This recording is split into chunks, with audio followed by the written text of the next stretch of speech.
South America, they produce, yes, they are cocoa bean producing countries, but the major cocoa bean producing countries are Ivory Coast and Ghana. So most of the world's raw material in terms of the cocoa bean actually hails from Africa. Africa is the largest exporter of the raw material. And yes, sadly, there is also controversy around there in terms of because cocoa bean prices are set at world markets. It is a commodity. So sadly, the farmers do not set these prices.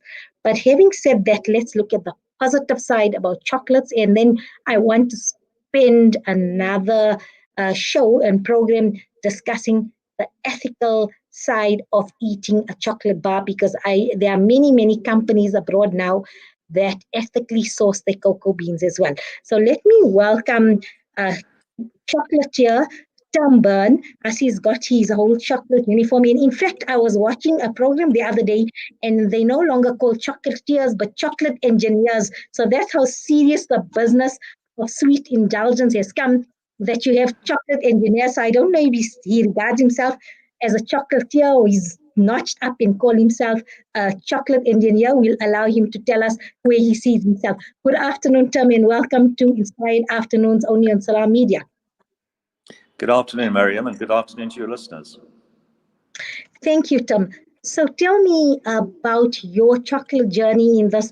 I know you were in corporate for a long time in the corporate world, and that's what I love about people who then decide, you know what, I'm here, I did this, but I have a passion and I'm going to follow my passion and it's going to become a labor of love. And I know it's a struggle, not easy starting out and following your passion and then opening a business.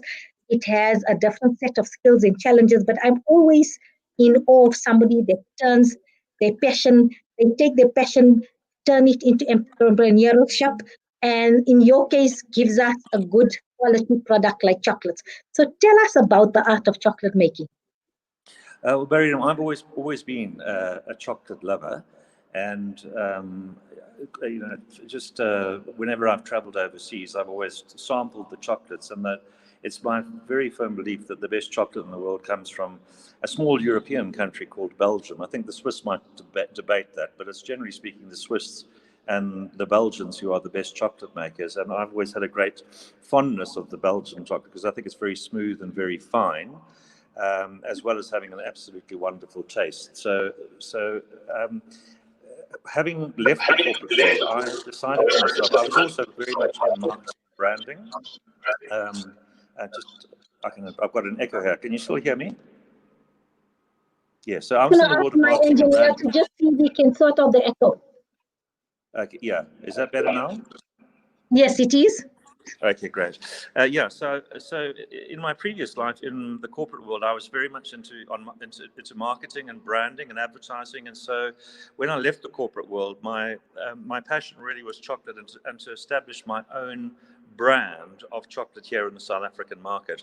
I have a partner up in Zimbabwe who does the same thing, and he basically brought me into the world of chocolate by showing me what he's doing in his factory in Harare. Mariam, are you still there? Mariam? I'm still here. We're listening to you loud and clear. Oh, great. Okay, fantastic. So I went towards the tail end of last year. I went up to Zimbabwe and I spent 3 or 4 days with my partner up in Harare, learning the intricacies of how to take bulk chocolate, how to melt it, how to temper it, how to mold it, how to wrap it, how to package it, and how to market it. And I came back down to South Africa and created my own brand called Chocolat Verviers. Verviers is a small town in Belgium, famous for its chocolate. And obviously the word chocolat is the French version of chocolate, and it just has a nice kind of ring to it. So Chocolat Verviers was the brand name I settled on. And we basically decided that we wanted to try and create the best chocolate eating experience in the world right here in South Africa. So what we do is we take some of the finest bulk Belgian chocolate on the planet, We bring it into South Africa, and we basically melt it and we temper it here, which is quite a sort of a delicate process. And we wrap it and package it in our brand colors. And everything was going along quite well until suddenly COVID interrupted the flow of activity. And so we lost about 3 months there, but we're back in the market again right now, and we are making and selling chocolate.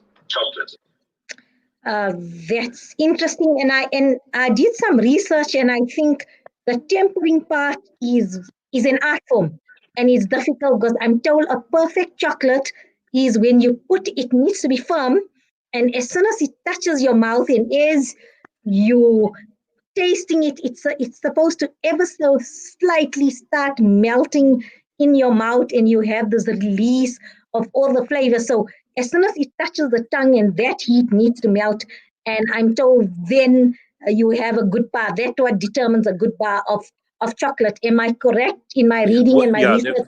Absolutely. Sorry, Mariam. There are two things that determine how good a chocolate bar is. First of all is the base chocolate, and we only use the best couvertures. Couvertures are very, very, very high quality chocolate, which have got a higher ratio of cocoa butter in them. So that it's very chocolate rich couvertures, and so basically using the best bulk chocolate to start off with, and then secondly the process of melting that chocolate to exactly the right temperature, and then tempering it, which means reducing the temperature of the chocolate over a given time period to get to a specific temperature, which is different for each chocolate type of chocolate, be that dark or milk or white or caramel for that matter. Each one has a different temperature at which the chocolate is at its finest. So the sugars in the chocolate have crystallized. The chocolate is very workable. And you can pour it into molds. It also cools at its quickest, and it once it has cooled correctly, the chocolate is at its most delicious. And it's also a very important part of chocolate is the smoothness of the mixture. So the smoothness of that couverture comes about from making sure that you mold it when it's exactly at the right temperature, which is what tempering is all about. So it's a mixture of science and art together, because you need the scientific. I'd rather be called a chocolate artist than a chocolate engineer, because it absolutely is an art. I also attended the Chocolate Academy here in Fourways in Johannesburg, and I learned a huge amount there about how to work with chocolate, first of all, because it's not an easy substance to work with, and then also how to do various different things with chocolate. So I upskilled myself through the Chocolate Academy, and also my partner in Zimbabwe has been a great help in teaching me how to go about putting this thing together. Fascinating. Now let's delve into the variants of chocolate. You have milk chocolate, you have dark chocolate. Then in dark, I see of late you get different strengths of dark chocolate. 50, it states 50% dark, or 60, or I learned here's a 90%. And then you get your white chocolate and your caramels and that. So what is the fundamental difference between these type of chocolates? Well, essentially, every single chocolate, as you were talking about earlier, has a percentage of cocoa in it. And the cocoa comes from cocoa beans, which you quite rightly, you spoke about it coming from the Ivory Coast and Ghana. But cocoa beans come from all over the world, and they're grown wherever in whatever countries are close to or on the equator, because it's a very tropical plant, and it flourishes in equatorial regions. So you also get very good cocoa from Malaysia, you get very good cocoa from South America and from Central America, but Africa is an amazing producer of top quality cocoa. And also, that's not only West Africa, but East Africa in Tanzania and Kenya as well. So yes, so every bar of chocolate has every chocolate has cocoa in it. I suppose the South African palate is very used to milk chocolate because that was what we all grew up with. And so milk chocolate is a combination of cocoa, cocoa butter and cocoa content, and a certain amount of milk in a powdered form is how it's created, with a couple of other things added to it. Dark chocolate, on the other hand, has no milk in it. So basically, dark chocolate can go from anywhere from about our entry-level dark chocolate is 54%, and the highest we go at the moment on dark chocolate is 70%, because if you go higher than that, the market becomes increasingly smaller and smaller. And so we wanted to start with something that would be quite popular. So we've got a 54% dark chocolate and we've got a 70% dark chocolate. And it's highly likely we will introduce a 90% cocoa dark chocolate somewhere in the future.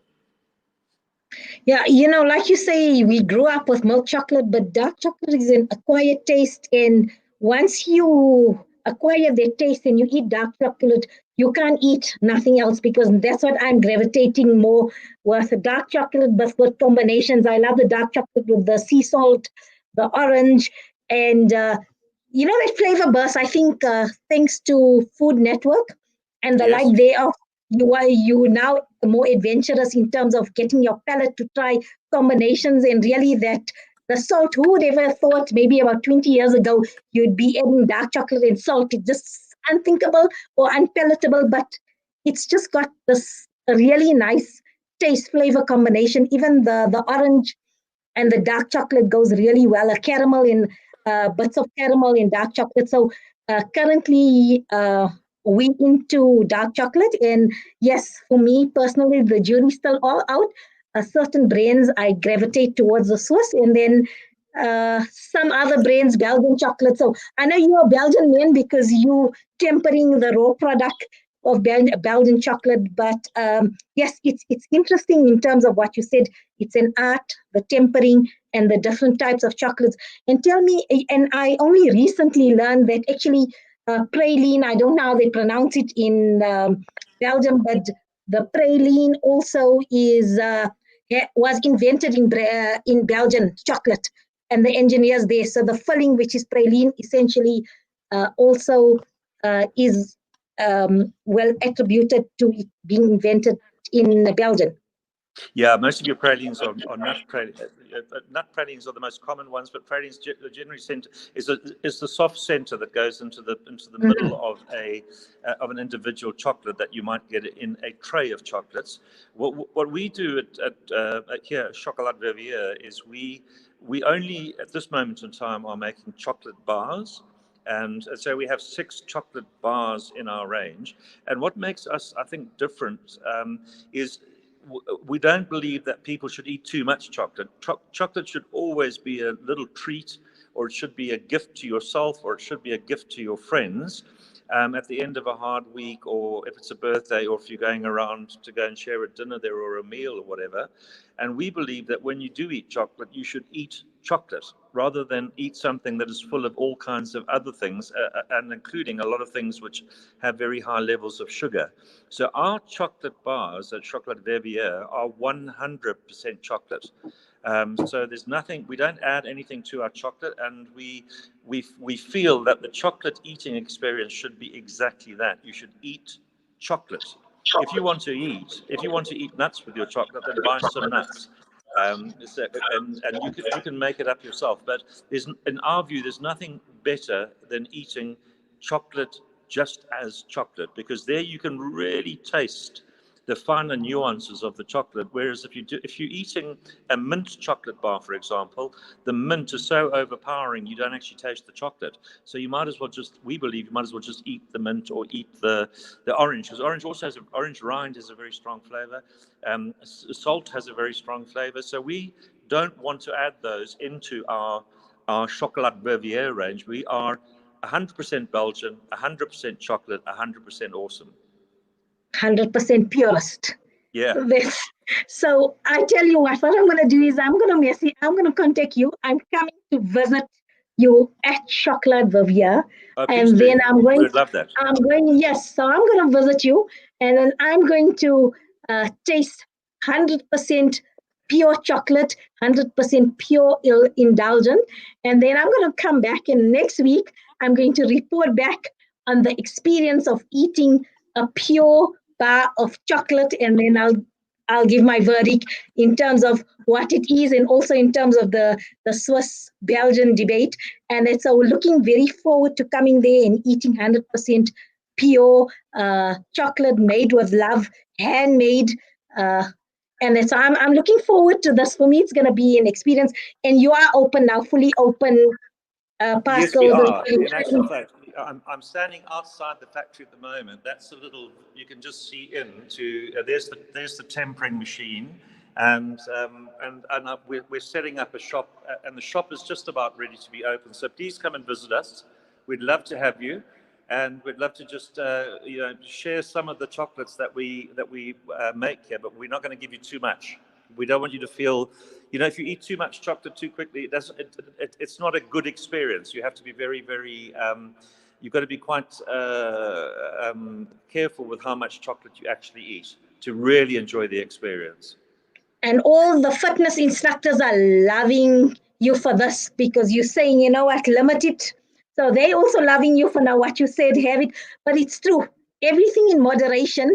And like you say, chocolate is special and for special occasions and something to savor and linger. And that I think in this world of high-end consumerism and many additives, we're not eating things pure in limitations. And I think that is something to eat responsibly as well, because in terms of even production, that is why we have all those additives, and that is because we can't keep up with the demand. But if we limit ourselves in the amount we eat, and anything regarding food is about the experience. You're and quite so right. I think with chocolate's going to be. So you know what? That's a visit. I am going to contact you. I'm going to come through. I'm going to take some pictures as well, and then we'll post it on our social media pages in terms of our verdict about the experience of eating the good stuff, the pure stuff, 100% pure indulgence. Thanks so much, Tim, for your time. It's really been enlightening and education. And now there you got it, listeners. Now you know about the art of chocolate making. And Tim says he's not a chocolate engineer, he's a chocolatier. So we'll leave it at that. Thanks so much, chocolatier. Thanks for your time. It's a pleasure. Go well, Tim. I hope you have power. Yes, we do. Fortunately, today we not shedding. Tomorrow is load shedding for us here at the studio. Fantastic. Okay. Looking forward to meeting you. Looking forward to meeting you at Chocolate Vivia. Thanks so much, Tim. Have a good afternoon. Bye. You too. Bye-bye. We're going to go for a short break. And when we get back, yes, we are going to acknowledge all those who have fought for the struggle so that we today enjoy our constitutional democracy and all the civil liberties that we enjoy through their sacrifices and struggles. We're going to be speaking to brother, one of our elders, for me, a legend, an icon of our time, Muhammad Timol, the brother of the late Ahmed Timol. All this after the break on Inspired Afternoons.